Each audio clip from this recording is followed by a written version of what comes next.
महादेव। राधे राधे दोस्तों, आप लोग को बहुत प्यारा सा धान लगवाही गीत सुना रही हूँ। गीत कैसे लगेगा आप लोग जरूर बताइएगा। बहुत प्यारा सोहर गीत है।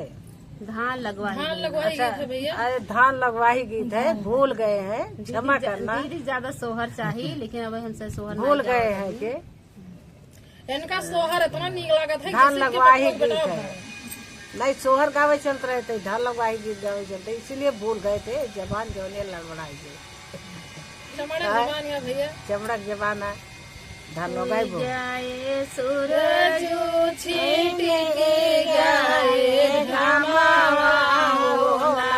देवर मोरे लागई सूरज के होना। होई जाए सूरज छिट के गाए घामा होना।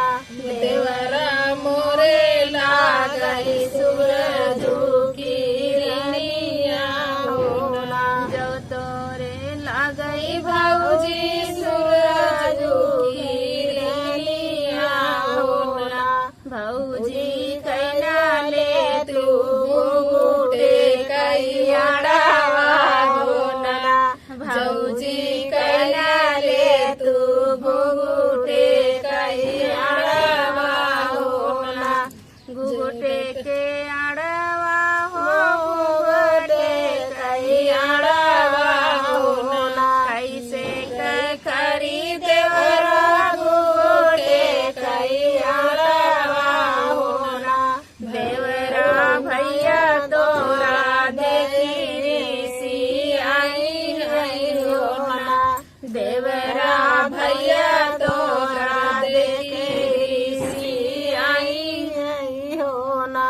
जो तोरे भौजी भैया देखी सी आई होना।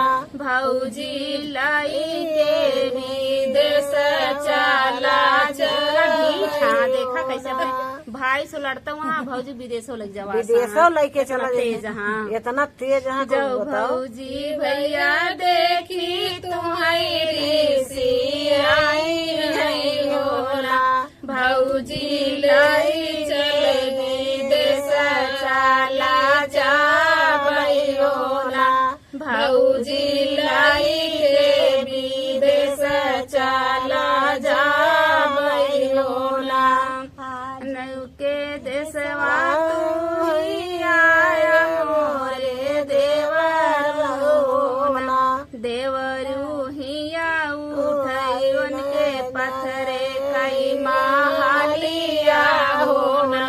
आजू के दिन देवरू आने के देशवत आया मोरे देवर होना।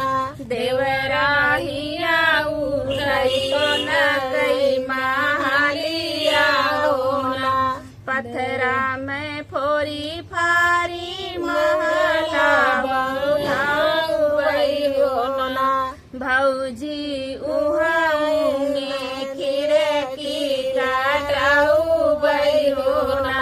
भौजी उहाई खिड़की काटाऊ बई होना। चंदना कटाई भौजी पलंगा सलाऊ बई। देखा काव काव करता काव काव करत देखा आगे देखा काव काव। चंदना कटाई भौजी पलंगा सलाऊ बई होना। भौजी रेशमे का लगवई होना। भौजी रेशमे लागवई दामन होना। लगतई पलंगिया भौजी सोया लवेलवा होना। भौजी हमका सोवाई गोड़ा वारिया होना।